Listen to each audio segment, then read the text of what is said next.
Alhamdulillahirrabbilalamin. Saya bersyukur bisa hadir kembali di Pekalongan. Saya teringat terakhir kali di Pekalongan, statement saya waktu menyampaikan insya Allah dalam waktu dekat Deddy Corbuzier masuk Islam.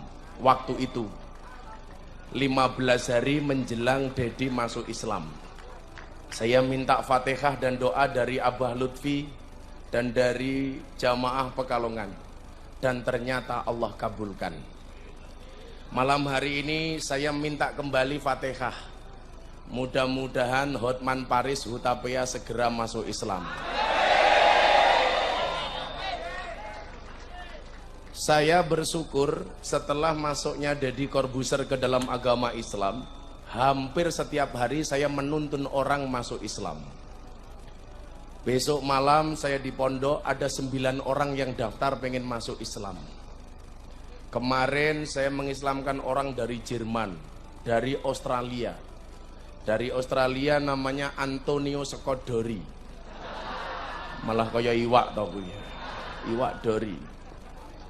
Ketika kemudian saya tanya, kenapa Anda jauh-jauh datang dari Australia mencari saya?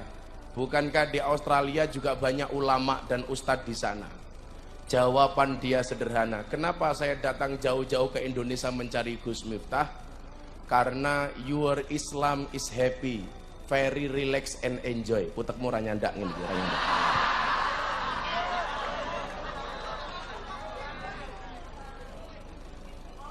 Karena dia mengatakan Islamnya Gus Miftah itu menyenangkan. Enjoy, relax. Bukan Islam yang marah, tapi Islam yang ramah. Bukan Islam yang menakutkan, tapi Islam yang menyenangkan. Saya besok akan ketemu dengan orang, salah satu profesor dari New Zealand. Dia ateis. Dia tidak percaya dengan Tuhan. Semua agama dia anggap bullshit, omong kosong. Dia melalui asistennya kontak saya. Bisa nggak ketemu Gus Miftah?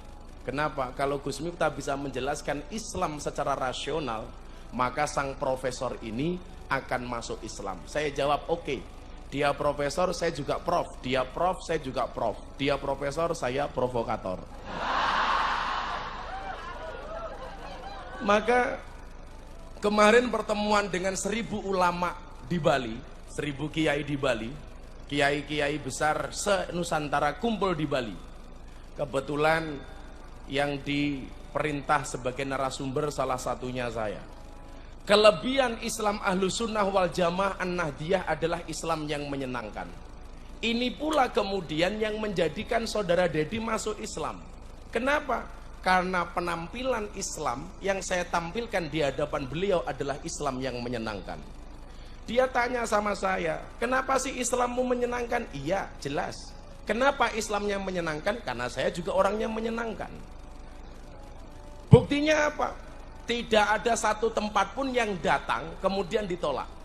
Termasuk sebelum kemarin saya berangkat ke benua Afrika, safari dakwah di Aljazair.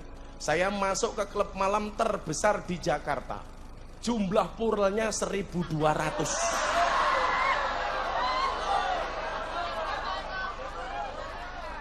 Masuk Pak Eko matamu.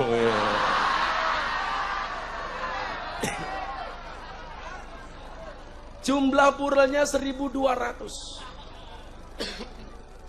Ownernya, pemilik kafenya itu orang Katolik. Manajemennya banyak orang Katolik. Begitu ketemu sama saya, Gus, bisa nggak anak-anak diajak kongko bareng Gus Miftah? Saya jawab, no what. Ora apa-apa. Akhirnya malam harinya saya tampil di Rossi Talkshow di Kompas TV, mengenang Mbah Mun. Sorenya saya datang. Begitu saya masuk, subhanallah, ajib. Yang ngaji Masya Allah, semuanya datang dalam keadaan isusu panter. Ini sungguh-sungguh pantatnya bikin gemeter.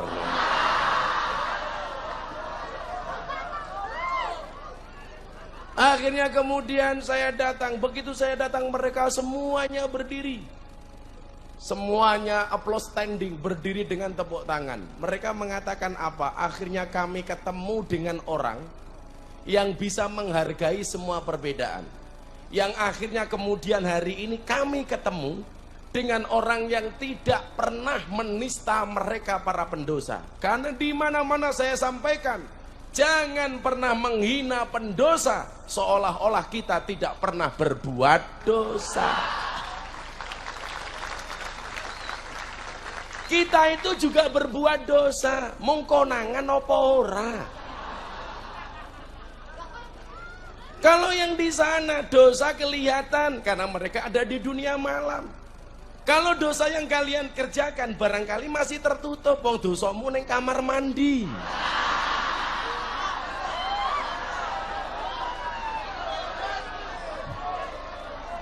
Apa meneh rupa-rupa kaya ngene iki lah. Maka seringkali kita merasa sok suci. Padahal Allah mengingatkan kepada kita, fala tuzakku anfusakum. Jangan sok suci bro. Kenapa? Huwa a'lamu bimanittaqo. Karena dia Allah paling tahu siapa di antara kalian yang bertakwa. Kita itu kelihatan baik karena buruknya ditutupi oleh Allah. Kita itu kelihatan terhormat karena hinanya ditutupi oleh Allah.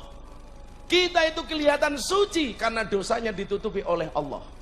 Kowe iki ketok ganteng mergo rupa elekmu ditutupi karo Allah. Kaya rupamu ki elek umpamane. Iki palsu. Asline luwih remuk.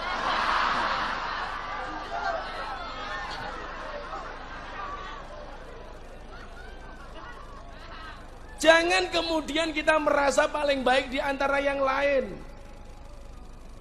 Maka kemudian Al-Quran mengatakan alaihissallahu biahkamil hakimin, yang berhak menjadi hakim itu hanya Allah. Maka di mana-mana saya masuk dan ternyata mereka betul-betul butuh Allah. Maka 2 hari sebelum Idul Fitri ketika Mbah Maimun Zubair video call, 2 hari saya ditelepon sama asisten beliau. Begitu saya angkat ternyata ada Mbah Mun di layar. Langsung mulut saya terkunci, tak mampu berkata apa-apa. Karena di situ ada seorang yang sangat saya kagumi selain Abah Lutfi, Mbah Maimun Zubair. Aku langsung dredeg, luwih dredeg daripada dikerubut karo rondo tak adanya. Beliau mengatakan apa? Nah, ngajimu di dunia malam melanjutkan. Kenapa? Karena mereka juga butuh Allah. Saya masih ingat betul ya. Ulama besar yang pertama kali membela saya ngaji di dunia malam adalah guru kita, Habibana wa murabbi ruhina Maulana Habib Lutfi. Beliau mendukung saya penuh. Ketika ditanya sama wartawan, udahlah Miftah itu lagi bengkel. Yang namanya orang bengkel itu kadang-kadang pakai kotor, pakai kena gemuk, kena oli dan lain sebagainya. Benar, kalau saya masuk kepada mereka, orang-orang mengkritik, itu kenapa Gus Miftah masuk ke dunia malam, matanya melihat aurat. Sekarang mohon maaf kalau Anda mengatakan saya zina mata. Kalau dasarnya kemudian mata mungkin moto sing model codot gitu. Senajan to orang delok pupu ya tetep ngaceng tak kandhani.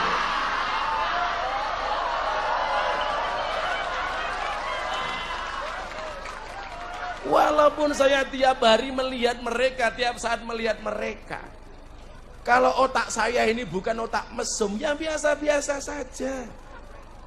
Makanya di mana-mana saya pakai kacamata hitam. Supaya apa? Kalau ngelirik biar nggak kelihatan.